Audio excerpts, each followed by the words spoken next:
What's Google's beef with the UN? Is the tech sector no country for old men? Why is Groupon hurting? And Microsoft's latest marketing campaign, are they scraping the bottom of the barrel? All these stories and more coming up on this episode of Downloaded.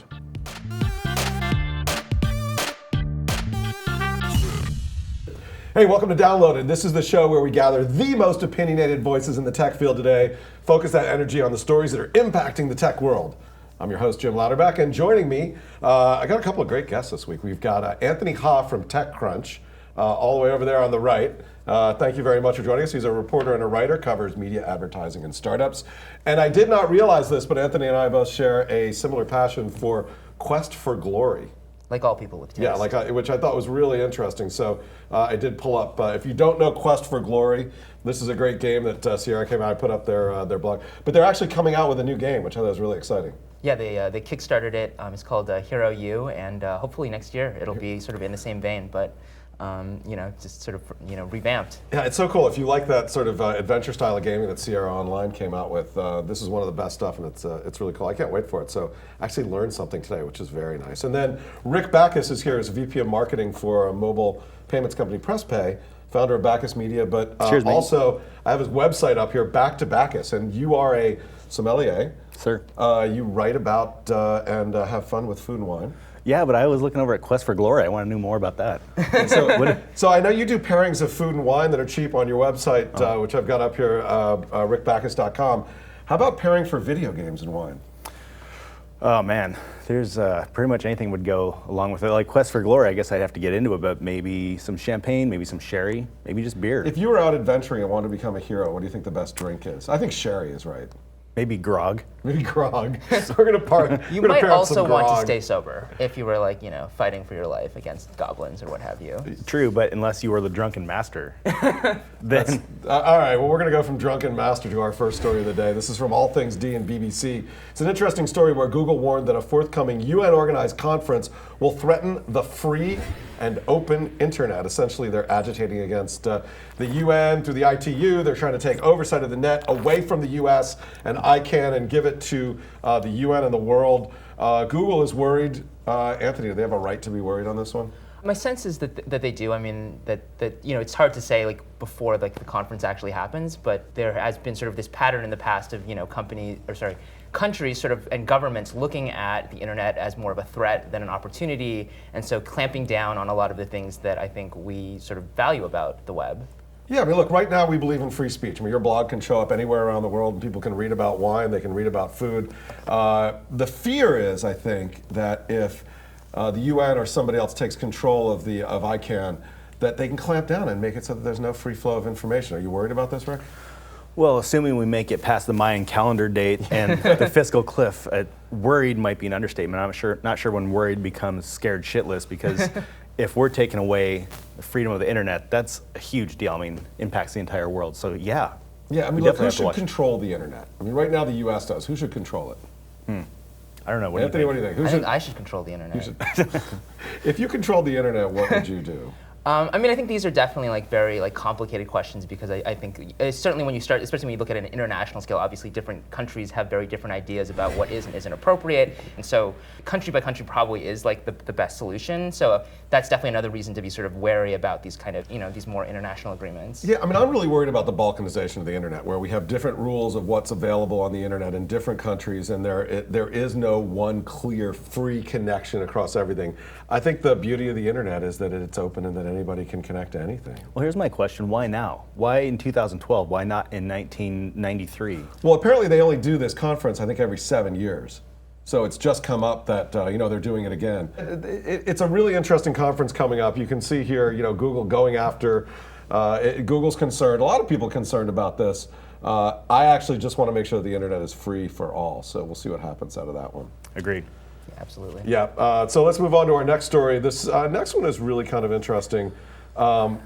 Is age discrimination rampant in Silicon Valley? A lot of startups started by 20-somethings are out there. They're being funded. And some interesting quotes in here. There's a story from Reuters. Sarah McBride put this in. Mike Moritz from Sequoia Capital. A couple of quotes from him from the past. One, I am just an incredibly enthusiastic fan of very talented 20-somethings starting companies. And he went on to say, they have great passion, They don't have distractions like families and children and other things that get in the way of business. Rick, do you see this in Silicon Valley? You're here. Do you see an age bias in starting companies? Oh yeah, definitely not just here, but I came from Boulder where I worked for one of the Techstars mentors, and even in Boulder there was some of that. And it's not just distractions, it's also, I think, stamina. I mean, if you're gonna have a startup, you have to be able to work around the clock and survive on 3 hours of sleep for long periods of time. And just like a 20-something-year-old can do that. I mean, they have the stamina to live the startup life and culture, wouldn't you say? But do you really need to do that? I think that's definitely certainly a debate. I mean, that obviously you need to work hard, but like, is working hard, working 12 hours and making it your top priority, but you can still have a family or life, or is it like, you live, sleep, and breathe, your startup, and you don't do anything else? I mean, I think that's certainly an argument within the startup world is like, is that actually valuable, or does that just mean you burn out in 6 months? What's the law of diminishing returns, right? Well, think of it this way, like I think of it as sports. Like look at the 49ers or the Miami Heat. You gotta have your star players, which will be your rock star devs, right? You gotta have coaching staff, you gotta have your veteran players that can mentor. So you have to have an equal balance of young and old, people who are just, have got the raw talent, but also they need to be molded and shaped by someone who maybe doesn't have that talent, but has a little bit more of the polishing, shall we say? Yeah, and I agree with you. Like there are definitely different roles that you play at different stages in your life or that you can play, but I don't think it locks you out of anything. So there are startups that have been started by people in their 50s or their 60s that have been as successful, if not more successful, than ones by people started in their 20s. Like for example, Workplace. You look at Workplace, which is started by the guys who started Workday, I think. Workday, not Workplace. Oh, thanks. yeah. Right. So Anil started PeopleSoft. It's one of the guys who started PeopleSoft 20 years ago, built into a great company, sold it, did venture capital for a while, and then started Workday. What about? I hope this is an obvious example, but Steve Jobs' first stint with Apple, he was a little young and raw, and maybe didn't have all the diplomacy and polishing. He came back for the second stint. He was a little bit older, a little bit more polished. Yep. Right? That's a good example. What about LinkedIn? You got Reed from LinkedIn. He was at PayPal and did that. So I think the age bias, I see it as real. I'm not sure it's really appropriate, but it's a fascinating story. Do you think we put too much emphasis here in Silicon Valley on sort of fresh faces and youth, and not enough on experience? I think that's probably true. I mean, I think that in some ways that comes from a very natural place and it makes sense, but then I think it can slide into this, as soon as somebody who's like, 50 walks into the room, you immediately assume that they don't have any cool new ideas. And, I think as just some of the examples you've cited shown, like that's not always the case. At your startup, the one that you're at, I mean, what's the average age of the people there? We're all upper 30s, mid to upper 30s. So yeah, we're getting close to 40. Yeah, well, I mean, if you had somebody come in as a marketing manager to work for you and they were 50, and you had another person who came in as a marketing manager and they were 25, I think, and I'm not going to put you on the spot on this, but I think the bias in Silicon Valley would be to go for the 25-year-old. Yeah, you would assume, I guess, I mean, what Anthony was saying is that the bias is that you assume that a younger person is more with it, more on the bleeding edge, knows the macro and micro trends, what's happening now today, and in some ways that's true, but in some ways it's also being judgmental because the 50-year-old person, for example, can also know that, but they just don't show it. I think it's pretty interesting that Silicon Valley, and this is highlighted by this story here, that there could be age discrimination here, but I think there are good examples of successful startups that are founded by people in their 40s. When I think about sort of why some people are sort of leery of sort of older people in Silicon Valley, I think it definitely sort of starts to bleed into this idea of sort of the corporate world and sort of the traditional way of doing things, which again I think is not entirely fair, but not entirely unfounded as well. Yeah, well, you cover startups, so you talk to these guys every day, right? Right. And so, what percentage of the startups that you've covered in the last 3 or 4 months were started by people over the age of 35 or 40? It would probably be in the single digits. In the single digits, yeah. Yeah. I mean, it's really rare. I mean, and again, because usually I focus on the really, not entirely, but to a large extent on the really young ones, the ones that are like fresh out the gate, and those are usually most of the time people in their 20s or 30s. Like, how old are you? 29. Yeah, I'm over 40. I'm 42, Yeah. and I feel like I'm right in the sweet spot because I've got a little age and seasoning, but also still young enough. I couldn't do like 3 hours of sleep. I couldn't have that sustainability, but there's something to be said for both. Yeah, You I need agree. both. And look, it's actually something to be said for when you're on the other side, where your kids are grown up and you can go out and do whatever you want, there's a lot of energy and excitement that you can get involved in. You don't have to worry about, getting home for your kids or whatever. So I'd be curious to see what kind of comments you get on this video when we go look at it on YouTube. Like, what does everybody think about this whole age bias? Because it's a good conversation. But I haven't talked to that many people who are in their 40s or 50s, or at least who are starting companies. But I do talk to a lot of people who actually have started companies. They're quote unquote young, but they actually have like young families. And you arguably, like, if that's the time commitment is concerned, that's the worst time to be starting a company. Yeah, right, exactly. And yet there they are, starting companies and with young kids at home and trying to balance that. So yeah, I don't know. I think the whole idea that you need to work 21 hours a day as a startup is a little bit misguided as well, because there is a law of diminishing returns there. How much can you really get done in hours 19, 20, and 21, right? Right. Thank you for bringing this one. Cheers, mate. Yeah. I appreciate it. All right. Let's move on to the next story. You can pour that out. We'll move on to the next story. I want to talk about... I'm pacing myself because I'll turn really red. I want to talk about Groupon and LivingSocial a little bit. This social buying, daily deals. So Groupon, the CEO, Andrew Mason, got into a little bit of a spat with some of his board members. This was really interesting this week. They were talking about whether they should replace him or not, the CEO. And usually a lot of the stuff that happens at the board level happens behind closed doors. You don't hear about it until it actually gets there.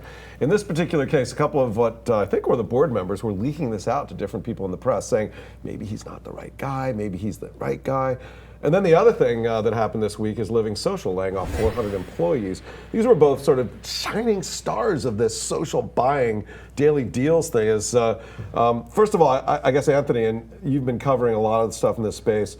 What do you think about what happened to Andrew Mason with his board and stuff was leaked in the press this week? I think that it is sort of, I can't imagine that that's something that you as a CEO want to do. Or want to have to deal with, having these kind of decisions aired out in public and hashed out in public.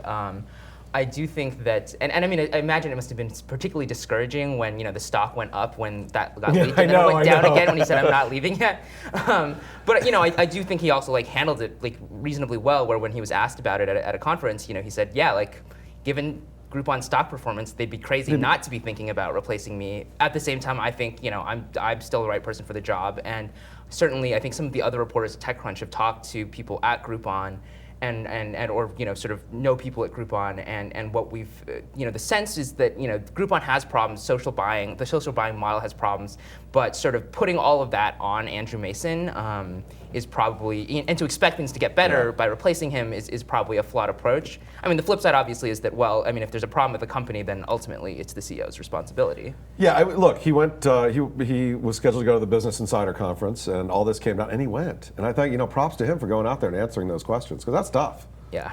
Well, we just talked about age discrimination and how old. Are they talking about replacing him with someone older and more seasoned? Is he too young? You're probably right. They probably are talking about older and more seasoned. Yeah. So that sort of parlays into what we just talked about. Yeah, exactly. The good thing is for him that the board did come out and give him a vote of confidence and said he's staying, as you can see from the story from Bloomberg Business Week that I was reading here, where he's definitely going to stick around for a little while, which is good.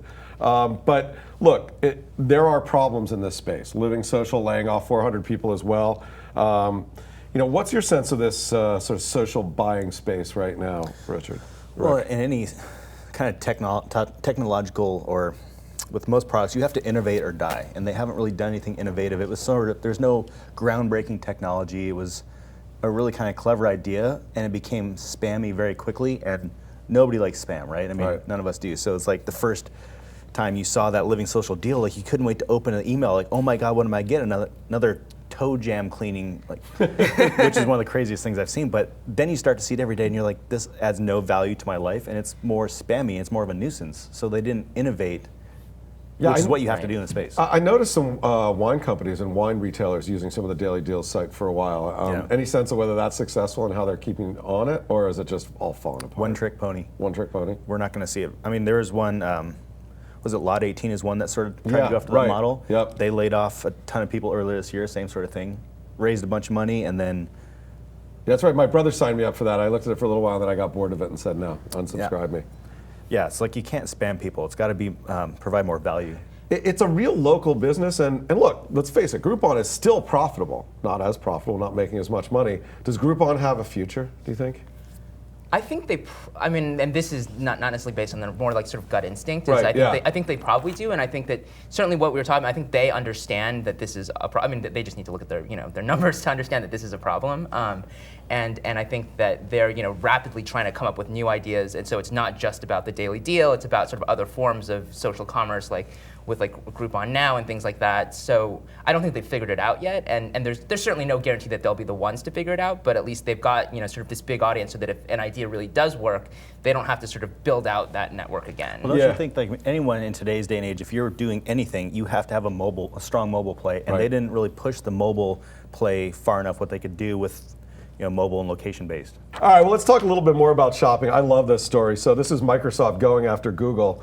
In that battle to gain market share, they launched this site this week, Scroogled, and it's designed to expose Google's shopping policy. And here's what happens. You go into Google and you type in, like, I want to buy a refrigerator, and a bunch of shopping links pop up with products and what looks like the lowest prices. It turns out they're all paid ads.